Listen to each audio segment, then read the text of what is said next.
Halo teman-teman semua, selamat datang di podcast kami. Saya Anissa, Saya Nusa Fitri. Saya Deci Kasantriananda. Senang sekali hari ini kita bertiga bisa ngobrol bareng. topik kita kali ini serius tapi tetap santai ya. Kita akan ngobrol soal bahasa Indonesia, kearifan lokal, dan pentingnya menjaga bahasa daerah. Benar sekali, karena meskipun bahasa Indonesia jadi bahasa pemersatu kita, sebenarnya bahasa daerah itu adalah harta karun kita yang sering terlupakan.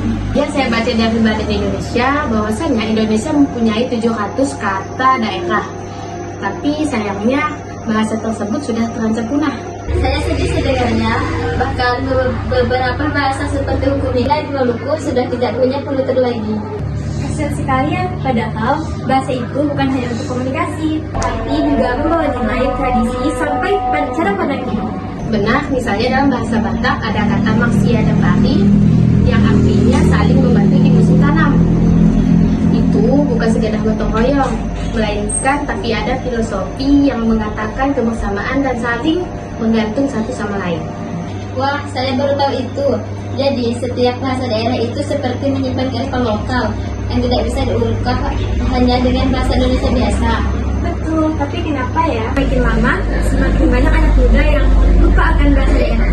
Menurut saya sih mungkin karena sekarang banyak merasa bahwa bahasa daerah itu kurang keren, sehingga ditambah lagi di rumah kadang orang tua lebih memilih mengajarkan bahasa Indonesia kepada anaknya agar anaknya itu cepat menyesuaikan di sekolah.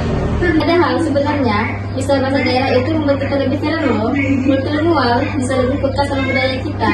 Iya, bahkan sudah dibilang anak yang bisa lebih dari satu bahasa biasanya lebih kreatif. Kalau saya pribadi di keluarga saya masih menggunakan bahasa Melayu walaupun masih campur-campur. Saya juga di rumah pakai bahasa Melayu. Kalau kadang sudah ke bahasa Indonesiaan, tapi seru. Apalagi kalau ngobrol sama nenek-nenek. Kalau saya, bahasa Melayu kadang masih nyelip-nyelip, apalagi kalau lagi ngobrol santai kayak gini, hebatnya itu loh, puas sendiri. Nah itu kan menjaga bahasa daerah itu sebenarnya gampang dan hal sederhana seperti kita berbicara kepada orang tua atau sama-sama kita.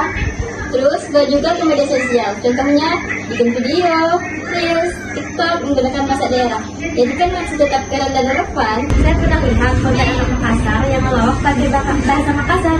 Followersnya itu banyak banget loh. Itu merupakan contoh nyata bahwa bahasa daerah bisa eksis di era digital saat ini. Selain itu banyak komunitas yang sekarang bikin aplikasi belajar bahasa daerah. Saya pernah lihat aplikasi buat belajar bahasa Minang, bahkan ada kuisnya.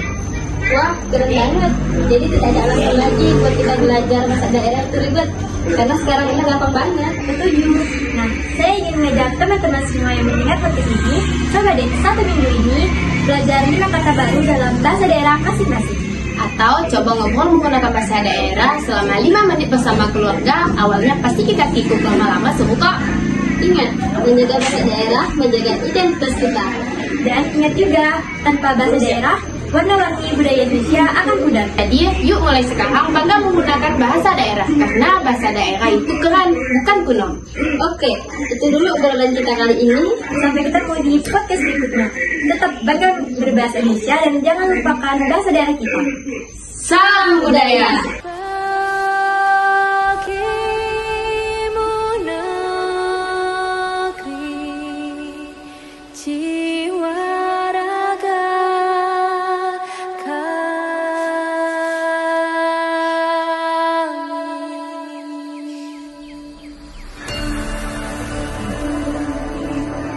Indonesia is the most beautiful land in the universe. Yuk sekarang. The land where we were born. The nation where we grew up. Salam budaya. So many cultures that live together in peace. With a million timeless treasures. With an abundance of natural wealth. Indonesia is not just wonderful. Indonesia is a wonderland.